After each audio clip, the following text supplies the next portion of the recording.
Entre un régime autoritaire et un régime totalitaire, il y a une grande différence. Donc il faut s'attendre à un carnage et les gens du régime n'ont aucune raison de se laisser renverser par la foule.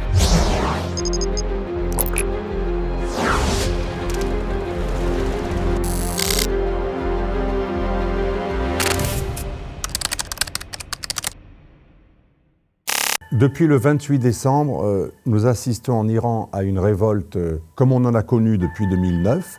Pour l'historique, pour nos auditeurs, depuis 2009 déjà, il y a eu 5 fois des révolutions, des révoltes, des mécontentements, des manifestations populaires, tantôt de la jeunesse, un peu comme le printemps arabe, première phase, tantôt la région kurde, tantôt d'autres régions où il y a des minorités ethniques comme les Azéris ou les Baloutches, tantôt des milieux un peu différents, plus agricoles, dans les endroits où il y a de la sécheresse et des problèmes de stress hydrique à cause des barrages qui ont été faits n'importe comment par un régime extrêmement corrompu, tenu par les passes d'Aran, marqué par une énorme corruption et parfois un peu comme la mafia dans le sud de l'Italie, des constructions complètement anarchiques qui ont, au lieu d'améliorer la situation hydrique du pays, ont fait que l'Iran est un pays qui a les plus grands problèmes de stress hydrique, une énorme corruption et à chaque fois ces manifestations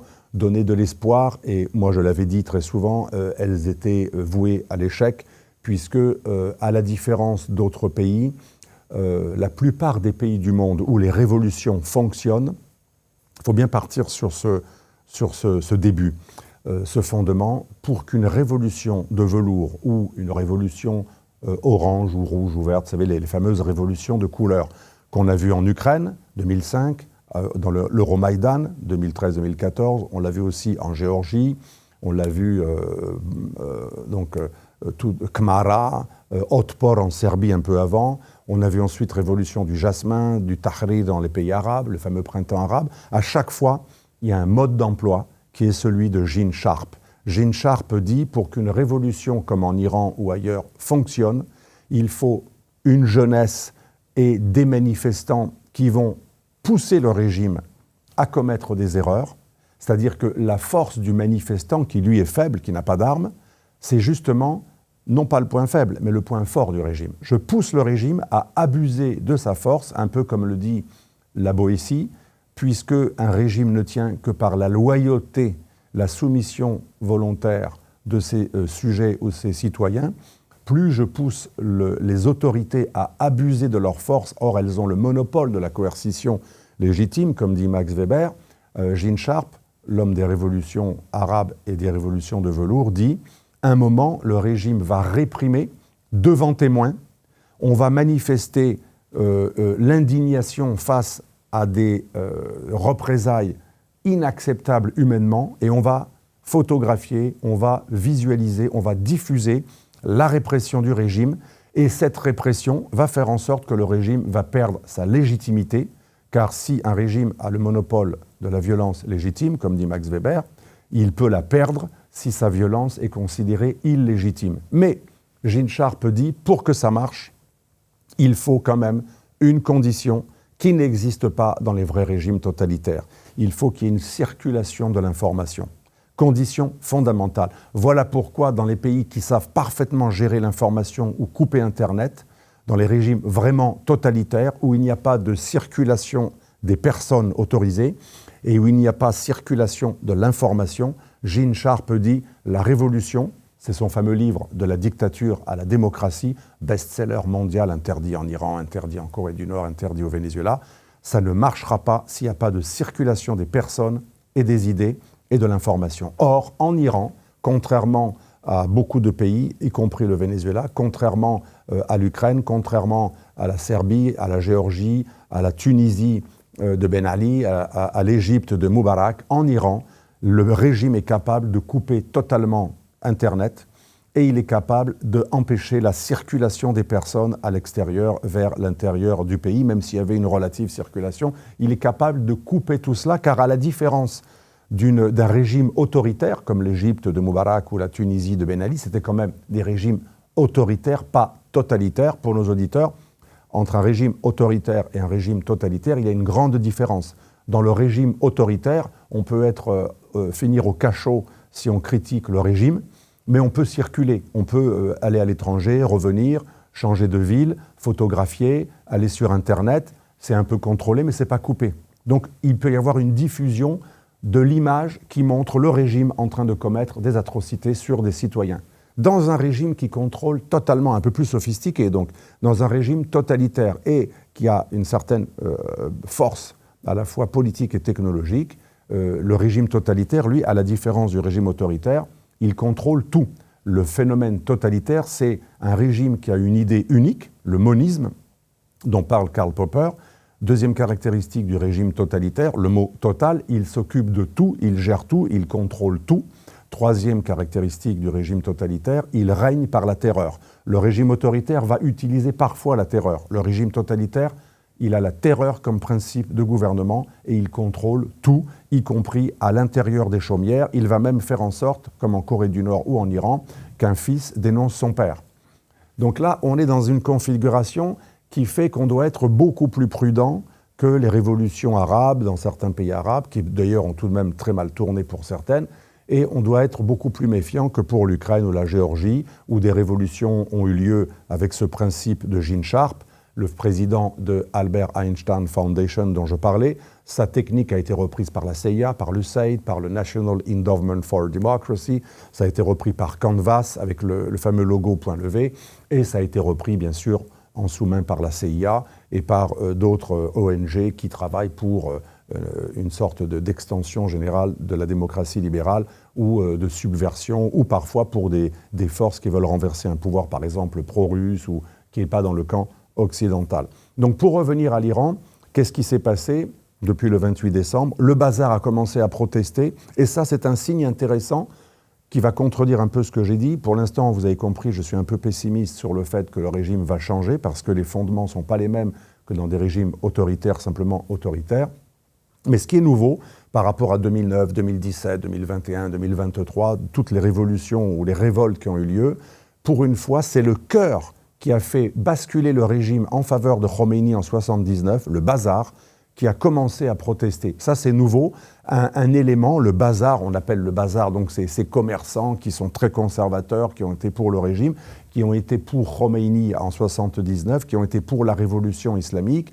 Eh bien, la protestation du 28 décembre, contrairement à la précédente qui avait commencé en zone kurde, avec aussi autour de femmes qui ne voulaient pas porter le voile, cette fois-ci, c'est un milieu sociologique qui est proche du régime, normalement, qui est même à l'origine du régime, qui a protesté. Donc ça, c'est un signe qui ne trompe pas.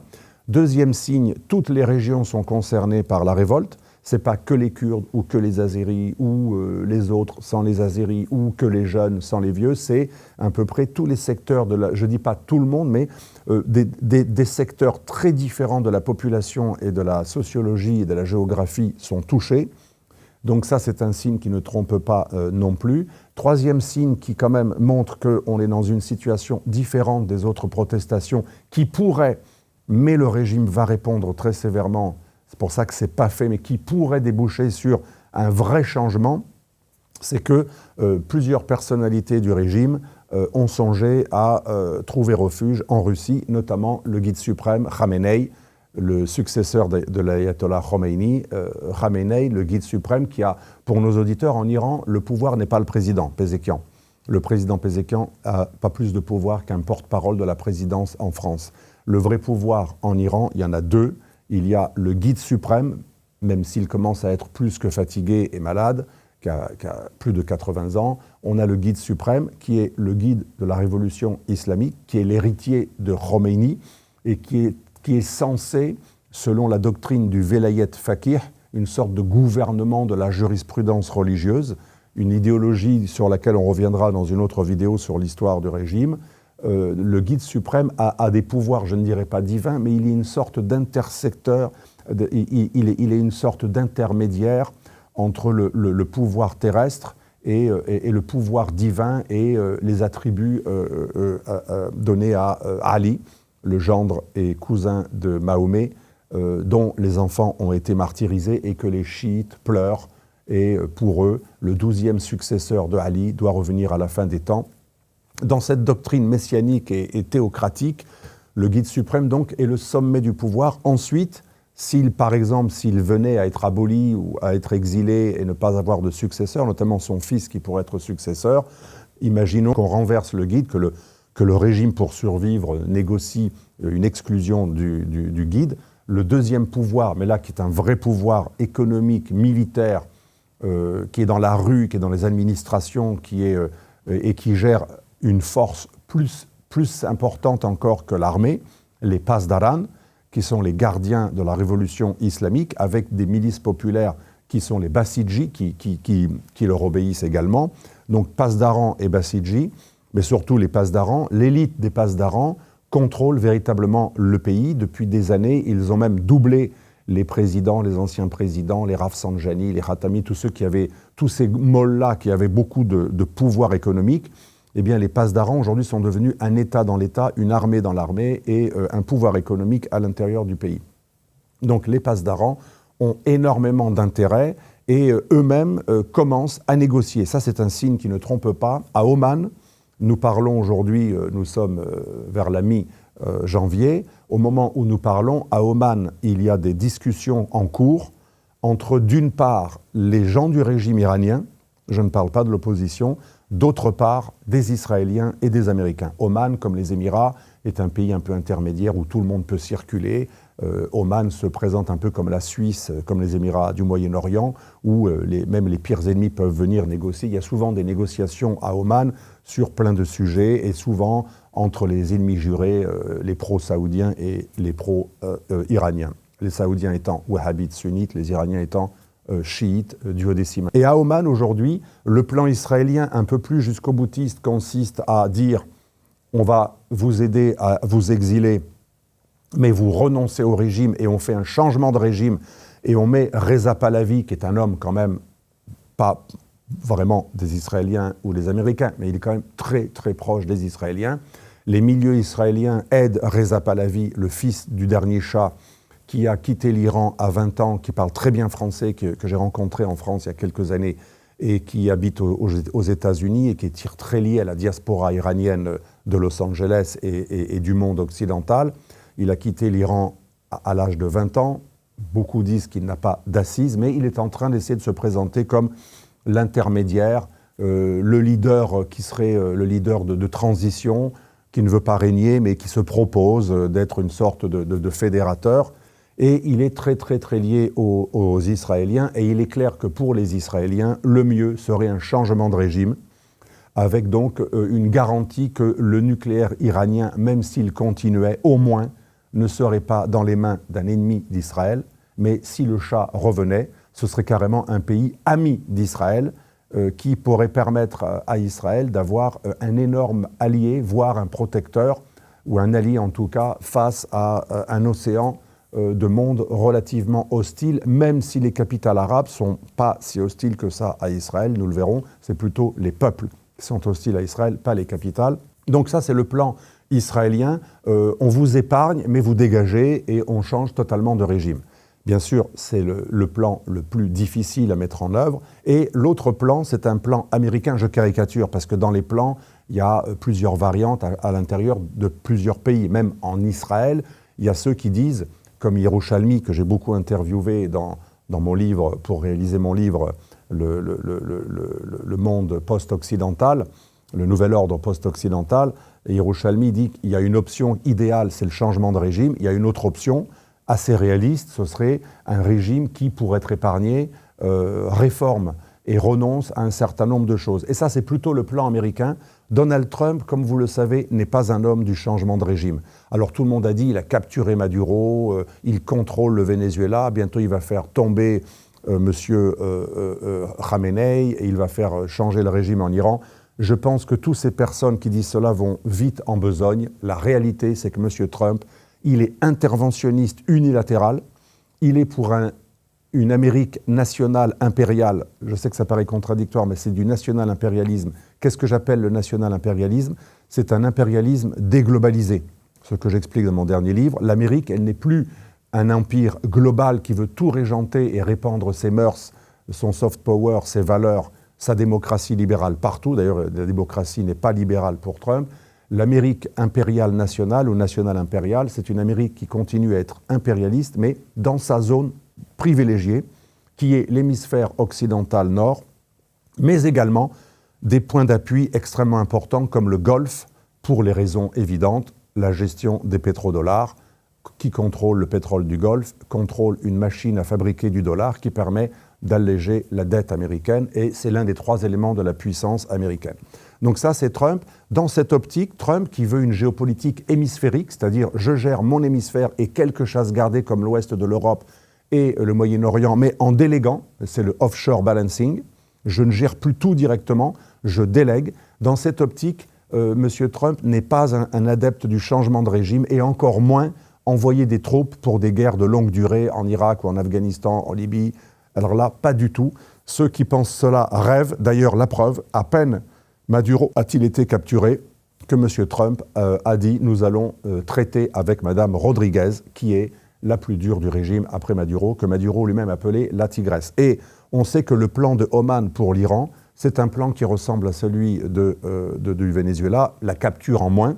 L'idée, c'est vous renoncez à vos milices proxy dans le Moyen-Orient et le Proche-Orient, donc Liban, jadis Syrie, aujourd'hui Liban, bien sûr Gaza avec le djihad islamique et le Hamas, et bien sûr les Houthis, qui ont déjà été calmés. Rappelons pour nos auditeurs qu'en mars-avril 2025, M. Trump a voulu régler le problème des Houthis qui menaçaient les bateaux. Pour nos auditeurs, les Houthis, c'est le nom d'un chef, Al-Houthi, qui a créé une milice chiite pro-iranienne, qu'il est devenu de plus en plus depuis 2014, et dans le cadre d'une guerre civile au Yémen entre les 40% de chiites et les 60% de sunnites, mais très divisés, les Houthis ont pris le contrôle de la capitale et continuent une guerre civile et menacent la mer Rouge.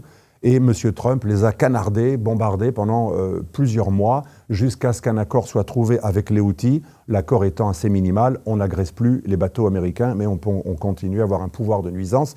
Les Américains n'ont pas réussi à les déloger et à détruire leur arsenaux, ce qui montre que ce n'est pas facile de massacrer un régime et de l'empêcher d'avoir un pouvoir de nuisance. Les Américains n'ont pas réussi autre chose qu'un deal de non-agression réciproque avec les Houthis. Mais les Houthis restent un instrument que peut actionner l'Iran en cas de déflagration. Donc le deal à Oman que proposent les Américains au régime iranien, vous renoncez à actionner des milices partout dans le Moyen-Orient qui encerclent nos alliés Émirats Arabie Saoudite et qui agressent nos bateaux occidentaux ou même autres. Même les Chinois ne sont pas très contents de ce qui se passe en mer Rouge. En même temps, vous renoncez au programme balistique, donc missiles, antimissiles, et bien entendu, vous renoncez à la bombe nucléaire et en général aux armes de destruction de masse. Est-ce que le régime iranien peut accepter ce deal? Jusqu'à maintenant, Trump l'avait proposé dans d'autres circonstances, le régime n'a jamais accepté. Ni le deal sympa avec Obama, on lève les sanctions et vous devenez gentil et vous acceptez que la IAEA, l'Agence internationale de l'énergie atomique, fasse des inspections. C'était le fameux accord de 2015 que M. Trump a aboli, ensuite qu'on a voulu réactiver avec les Européens, mais ça n'a pas marché. Là, cette fois-ci, Trump dit « les choses ont changé ». Vous aviez les moyens de dire non. Maintenant, entre-temps, qu'est-ce qu'il s'est passé? Le Hezbollah a été plus qu'amimé. Le Hamas a été plus que canardé. L'opération des beepers et des talkie-walkie ont été plus que dissuasives et ont montré ce que l'on peut faire, rien que les Israéliens, ce qu'ils peuvent faire. Mais aujourd'hui, Américains et Israéliens nous disent, les experts nous disent que ce qu'ont fait les Israéliens avec les beepers et les talkie-walkie, 2000 instruments qui ont explosé au même moment, qui avaient été truqués avec une opération qui avait mis 17 ans à être produite. Les Américains et les Israéliens nous disent aujourd'hui, apparemment des gens très autorisés comme Yerushalmi ou d'autres, quelque chose de bien pire que cela est prêt aujourd'hui en Iran avec de nombreux Iraniens qui coopèrent avec la CIA, qui coopèrent avec le Mossad. Mais ce n'est pas uniquement des gens pro-israéliens ou pro-américains issus des enfants de gens qui étaient pour le Shah. C'est aussi des milices baloutches. Ce sont une minorité indo-pakistanaise sunnite très radicalement contre le régime. Ce sont surtout des Azéris. 25% de la population iranienne est azérie. Les Azéris n'aiment pas le Shah, mais ils détestent à mort ce régime. et l'Azerbaïdjan qui est proche, il voudrait se réunifier, et l'Azerbaïdjan, comme vous le savez, est un des rares pays musulmans qui a une très forte collaboration avec les Américains et surtout les Israéliens.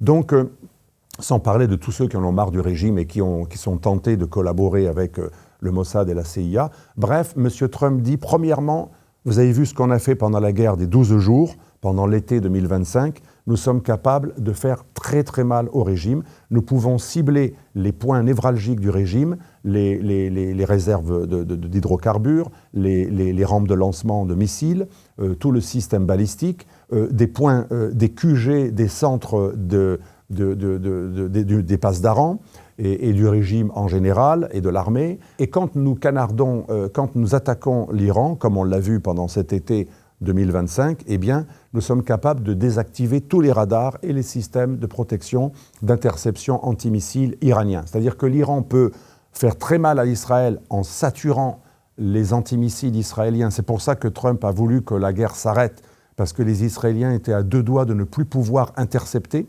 Un moment, quand vous êtes un tout petit pays qui n'a pas non plus des réserves énormes de milliards, un moment, ça coûte très cher, c'est compliqué de pouvoir à chaque fois intercepter. Donc l'Iran peut faire très très mal à Israël par une saturation de l'antimissile. Par contre, l'Iran n'a plus de protection pour intercepter des missiles. L'Iran donc est totalement attaquable sans pouvoir riposter. Elle peut riposter de manière asymétrique, par exemple en tapant Israël, mais si l'Amérique veut détruire les points névralgiques du régime, avec l'aide d'ailleurs de l'aviation israélienne, l'Iran ne peut pas intercepter les missiles. C'est quand même, et l'Iran, on connaît maintenant tous les points névralgiques. On peut continuer à frapper des zones aussi où sont cachées des centrifugeuses. Et donc le régime est très affaibli. Il a été très impressionné par les assassinats ciblés en Syrie, au Liban, à Gaza et bien entendu en Iran lui-même. Il y a eu beaucoup d'assassinats de gens du Hamas ou du régime à l'intérieur même du régime iranien. Donc ce n'est plus la même situation que dans les autres révolutions. Aujourd'hui, croyez-moi, le régime, une partie du régime a très très peur.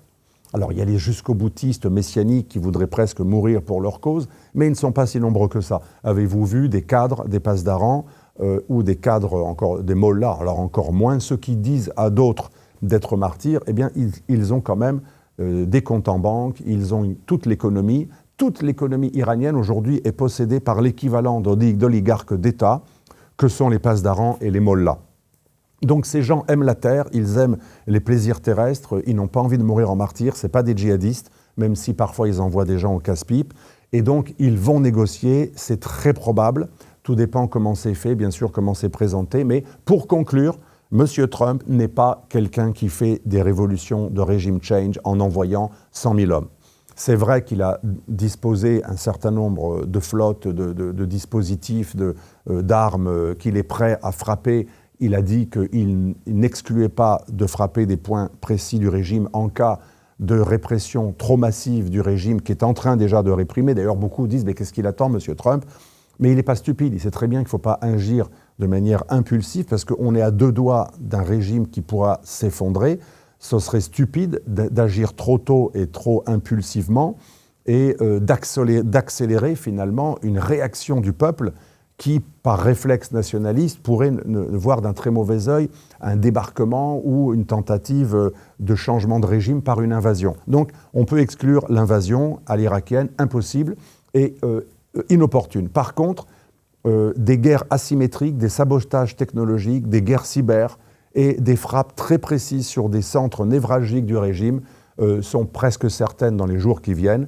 Donc, à Oman, et c'est ma conclusion, à Oman, nous avons des représentants du régime iranien qui sont en train de parler. Donc là, ce n'est pas des suppositions, oui, le super Trump va libérer le pays. Non, là, c'est concret.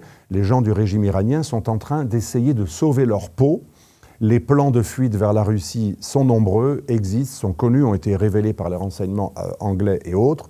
Et le but de M. Trump, comme au Venezuela, c'est de trouver quelqu'un en place du régime qui va négocier avec lui. Trump préfère énormément les deals avec ce que les Américains appellent les méchants. Il préfère un deal avec des méchants pour montrer qu'il les a soumis. Il montre qu'il est le plus fort. Donc, à son opinion, il peut dire « je les ai fait plier ». Mais comme ce n'est pas ni un démocrate libéral, pour nos auditeurs, les Américains souvent parlent de hégémonie libérale ou d'OIL, Ordre international libéral, que j'explique dans mon livre, pour désigner ceux qui veulent répandre la démocratie et le libéralisme occidental au sens américain du mot liberal, qui veut dire plutôt presque progressiste. Trump n'est pas du tout dans cette optique. Ce qu'il veut, c'est des deals, y compris avec les pires. Rappelez-vous, dans son premier mandat, il voulait dealer avec Kim Jong-il. Et il disait, ça va être mon pire ennemi, je vais lui botter les fesses, ce nain de jardin, si il continue à agresser alors il avait pris l'expression nain de jardin qui avait fait beaucoup rire, mais c'est vraiment son expression, c'est pas la mienne. Je ne parle pas comme ça des hommes politiques, mais en tout cas, et au même moment, il avait dit, par contre, si on trouve un deal, on sera les meilleurs amis du monde. D'ailleurs, il est très sympathique. Ça, c'est du Trump. Donc Trump va s'entendre avec le régime iranien. Ceux qui disent le Shah d'Iran va revenir, ils parlent très rapidement, très vite. Ils oublient que 25% des Iraniens sont des Azeris. Les Azeris, c'est les turcophones, chiites mais turcophones, qui détestent de manière pathologique le Shah d'Iran. Il faut savoir aussi que 30% du pays, c'est des gens qui sont alimentés, qui se nourrissent grâce au régime, même s'ils ont des miettes, c'est des gens qui vivent grâce au régime. Le régime a au moins 30% du pays avec lui. Les 25% qu'il faut ajouter, ça fait déjà 55%, ce sont des gens contre le régime, les Azeris, mais contre le Shah d'Iran. Ils veulent autre chose qu'une option Shah. L'opposition est très divisée entre nationalistes, communistes, le Parti Today, les anciens nostalgiques de Mossadegh, et bien sûr, il y a les moudjahidines du peuple à l'extérieur, mais qui ne représentent pas grand-chose à l'intérieur. Il y a aussi les minorités kurdes, où ont eu lieu des révolutions ces dernières années, notamment à l'époque de la révolution contre le voile et les femmes, et c'était beaucoup en milieu kurde. Donc les Baloutches, les Kurdes, les Azeris, trois grandes minorités extrêmement importantes qui peuvent compter, puisqu'elles composent à elles seules au moins 35% de la population, 30% de la population qui est toujours avec le régime, et enfin, les Pasdaran et les Bassidji, si on calcule leurs troupes, les Pasdaran, 200 000 personnes, plus les Bassidji, il faut rajouter 100 000, plus les mobilisables populaires, l'espèce de réservistes qu'on recrute parmi la jeunesse, eh bien, les Pasdaran et les Bassidji peuvent arriver à pratiquement 1 million de personnes. Ça veut dire qu'il y a 1 million d'Iraniens qui va descendre dans les rues avec des motos, avec des voitures, avec des armements plus sophistiqués, c'est très disparate, et qui vont tirer dans le tas. Ils ont commencé. Et comme Internet est totalement coupé et le régime essaie de désactiver les rares personnes qui ont réussi à se connecter à Starlink, parce que Musk a mis en orbite quelques satellites qui permettent à quelques Iraniens, c'est pas énorme, de se connecter par satellite. L'idée, c'est d'arriver à aveugler totalement l'Iran, et les carnages vont être bien pires que dans le passé, parce que les Pasdaran et les Bassidji ont plus d'armes et plus d'hommes que l'armée. L'armée régulière iranienne, qui pourrait fraterniser avec les révolutionnaires, s'il y a trop de sang et donc d'injustice, c'est le syndrome Gene Sharp, on discrédite le pouvoir qui va faire trop d'injustice et ça va faire baisser la loyauté du peuple envers le gouvernement, on n'y est pas encore. Donc il faut s'attendre à un carnage et les gens du régime n'ont aucune raison de se laisser renverser par la foule. Ils peuvent peut-être négocier avec les Américains leur survie, mais ils ne vont pas lâcher le pouvoir pour un changement de régime. Soit ils vont négocier avec les Américains, ils vont promettre d'arrêter le nucléaire, d'arrêter de financer des milices régionales, ce qui changerait beaucoup de choses, notamment dans le conflit israélo-palestinien, notamment au Liban. Si le régime renonce à son activisme régional dans la région, le Liban va voir un Hezbollah amoindri, qui va peut-être être éjecté, et en tout cas beaucoup moins puissant qu'avant. Le Liban va redevenir souverain, puisque jusqu'aujourd'hui, le Liban n'est pas souverain, puisqu'il est obligé d'obéir à une milice qui est plus forte que l'armée, le Hezbollah. Gaza va peut-être être moins en ébullition, il y aura plus de possibilités peut-être d'après Gaza de solutions politiques, s'il n'y a plus le djihad islamique et le Hamas. Donc vous voyez, ça va beaucoup changer. Le régime va-t-il accepter de renoncer à sa dimension impériale régionale? C'est la question. Moi, je pense que oui. Le régime a tellement à perdre. Les gens du régime, ceux qui ne sont pas martyrs, qui ne veulent pas aller au paradis tout de suite, ceux qui aiment les biens terrestres et qui ont beaucoup d'argent, ils ont des milliards. Le guide suprême, les mollahs et les pasdaran, ils gèrent toute l'économie et ce sont des milliards qu'ils ont mis à l'abri, je ne sais où, et ils essaient de sauver tout ça. Alors dans des pays étonnants comme le Oman, les Émirats, beaucoup de gens du régime ont placé dans des pays pourtant apparemment pro-occidentaux comme les Émirats ou autres, ou neutres comme Oman. Donc ces gens-là veulent rester au pouvoir, ils ont tout à perdre. Ils vont soit massacrer la population jusqu'à la dernière chance, comme a essayé de faire le régime de Kadhafi, soit, s'ils trouvent un deal avec les Américains, ils vont dealer. Donc, ma conclusion, là, cette fois-ci très courte, c'est que je suis quand même encore assez prudent, même si j'y crois plus qu'avant, dans un régime change réel qui ferait passer l'Iran des mollahs à un Iran totalement hostile aux mollahs, un régime totalement différent avec un nouveau Shah d'Iran ou un libéral. J'y crois assez peu. Je pense que nous allons dans un scénario comme le Venezuela, un deal de l'oncle Sam avec le régime en place, qui va peut-être exiger d'ailleurs une redollarisation d'une future vente de produits pétroliers et qui va négocier une neutralisation du régime qui va devoir renoncer à tout son activisme avec ses proxys au niveau régional.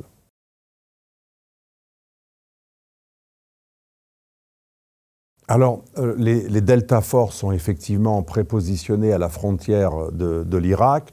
Le Mossad, mais aussi Aman, un autre service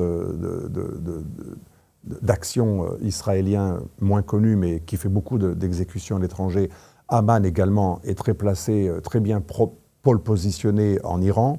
Il faut savoir qu'il y a beaucoup d'Israéliens qui sont d'origine iranienne et qui parlent parfaitement le farsi, qui ont des noms parfaitement iraniens. Moi, je connais quelqu'un qui est israélien, juif, et qui est d'origine iranienne, et son nom de famille est totalement iranien, son accent est parfaitement iranien. En plus, il a vécu dans des milieux populaires, il est né en Iran, et il a transmis le farsi, le perse, à ses enfants. Donc le Mossad, de même que le Mossad a de nombreuses personnes, comme on le voit dans le film Fauda, qui sont des vrais Israéliens et qui parlent parfaitement un arabe exactement comme un vrai native, donc capable d'infiltrer.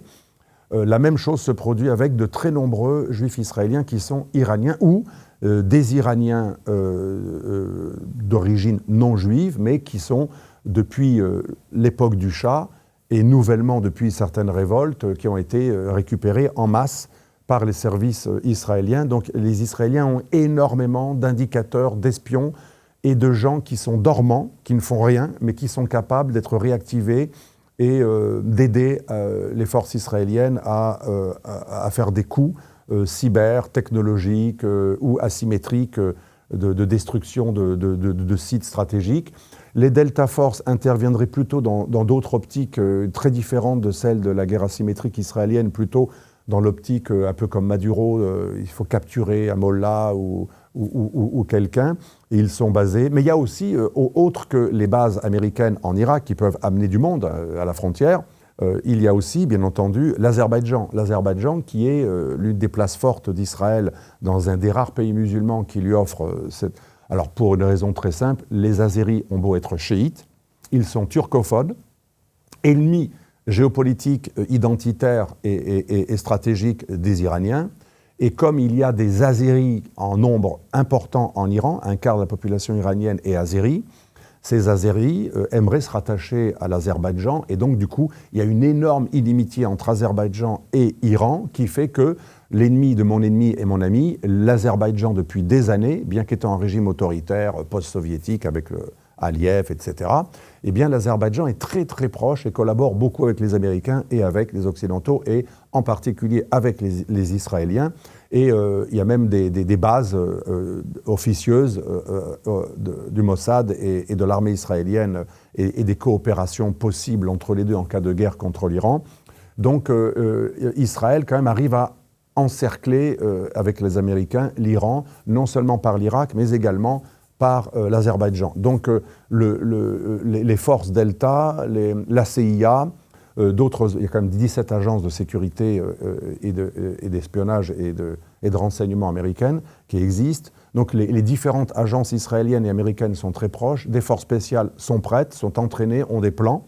Mais en même temps, il y a tout de même une négociation à Oman, car la préférence de Trump, c'est trouver un deal pour faire plier le méchant, trouver un accord avec lui, et finalement, c'est beaucoup moins coûteux, et ça permet d'être moins en porte-à-faux avec le MAGA et le peuple américain de droite. La majorité de ceux qui ont voté pour Trump étaient pour une fin des guerres. Donc même si Trump a quelques néocons comme Marco Rubio, comme Pete Hegseth, etc., il doit ménager la chèvre, le chou. Et le meilleur moyen, c'est de négocier avec un régime autoritaire, le faire plier, capturer un type ou exiger son exil. Comme ça, on dit « j'ai agi », les néocons applaudissent « ouais, génial, un méchant a été dégagé ». Et Omaga, il dit « vous voyez, je n'ai pas fait de regime change, j'ai fait un deal, mais je n'ai pas envoyé de troupes au sol ». Donc voilà ce qui se passe. Et effectivement, les troupes sont extrêmement présentes.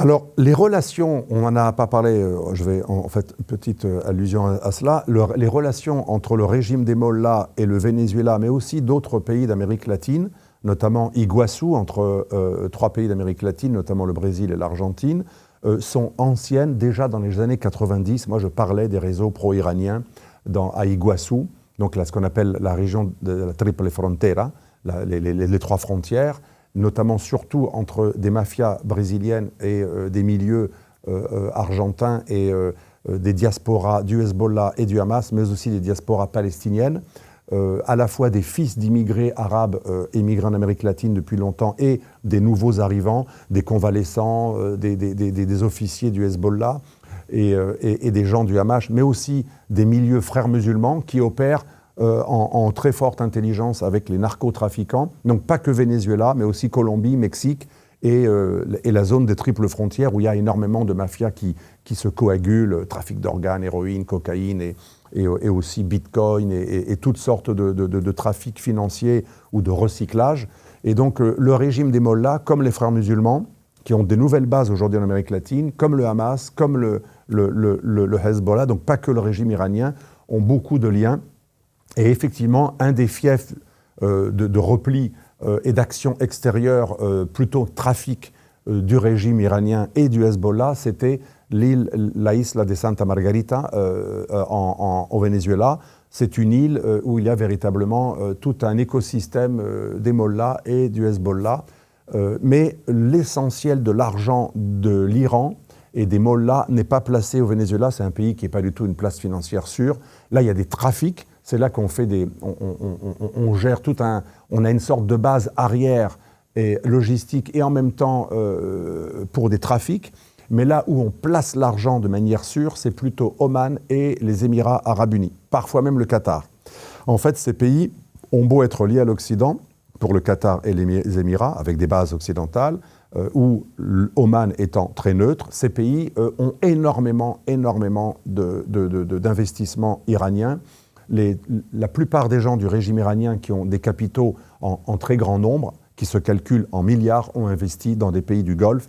Et contrairement à ce qu'on croit, même si les Émirats sont les ennemis idéologiques et ils sont dans le pacte d'Abraham contre l'Iran, eh bien, c'est la géopolitique complexe. Les Émirats et même Bahreïn sont des ennemis des Iraniens, mais il y a énormément d'investissements, de placements, de fonds dans ces pays-là. D'ailleurs, les Émirats sont sur la sellette. Beaucoup d'organismes comme Tracfin en France et comme l'OFAC et le Trésor américain le disent pas, mais ils ont des plans un jour pour une grosse crise avec les Émirats qui sont devenus le refuge de tous les voyous, tous les mafias du monde et tout ce qui est recyclage au monde. Les Émirats ne respectent aucune transparence sur la lutte contre l'argent sale. Et un jour, ça va être un problème pour les Émirats. Mais pour l'instant, les Émirats sont épargnés parce qu'il y a de grands accords, notamment les accords d'Abraham. Puis c'est un pays qui lutte contre l'islamisme, contre les frères musulmans. Donc pour l'instant, il est épargné, mais c'est là que l'on place essentiellement l'argent. Par contre, c'est vrai que les liens avec le Venezuela étaient importants pour le régime iranien, notamment dans la contrebande la contrebande, si tant est que ces lois soient internationales, mais les sanctions et les lois dites internationales, essentiellement unilatérales américaines, qui punissent les Vénézuéliens ou les Iraniens lorsqu'ils exportent leur pétrole, il est certain qu'elles sont contournées, comme toujours c'est le cas, et l'Iran et le Venezuela ont beaucoup œuvré dans la façon pour elles de contourner les sanctions et de vendre notamment à la Chine du pétrole iranien ou du pétrole vénézuélien. Les Vénézuéliens vendent à peu près 900 000 barils par jour de pétrole, presque 1 million. La plupart est vendue à la Chine, de même que l'Iran vend essentiellement son 1,5 million de barils, 1 million est vendu à la Chine. Et donc ces pays ont collaboré dans les vaisseaux fantômes les tankers. Et c'est surtout là qu'il y a une collaboration, les narcotrafics et l'exportation illégale, entre guillemets, parce que c'est surtout une inégalité pour l'Occident, vers la Chine, qui est le plus grand consommateur. Mais nous reviendrons sur ce point, parce que les choses ne sont pas aussi claires que l'on croit, et le Venezuela, je l'affirme, continue à vendre du pétrole illégal vers des pays, et les bateaux partent chaque jour. On en a arraisonné un ou deux, il y en a 20 qui passent quand un est arrêté, mais nous reviendrons là-dessus plus tard. Si vous avez aimé cette vidéo, n'hésitez pas, bien entendu, à liker et à commenter. Les commentaires sont très importants, et j'y réponds. J'y réponds parfois avec du retard, mais je réponds à tous les commentaires. Et je ne censure pas, sauf quand c'est vraiment sous le coup de la loi. Vous remarquerez que je ne censure pas même ceux qui m'insultent, voire même, je les salue, ceux qui m'insultent et qui me menacent. Donc n'hésitez pas, les commentaires, c'est toujours très très utile. Et bien entendu, on se retrouve la semaine prochaine et il y aura d'autres épisodes. Et si vous aimez cette chaîne, si elle vous intéresse, elle vous apprend des choses, n'hésitez pas aussi à faire des dons. Vous savez qu'on vit aussi grâce aux dons. Les productions ont un coût. Et donc, si vous voulez continuer des travaux d'alerte, d'information, de réinformation, ça fait partie aussi de ce qui permet à l'agence Parnasse, que je salue, qui fait un travail excellent, de continuer son travail.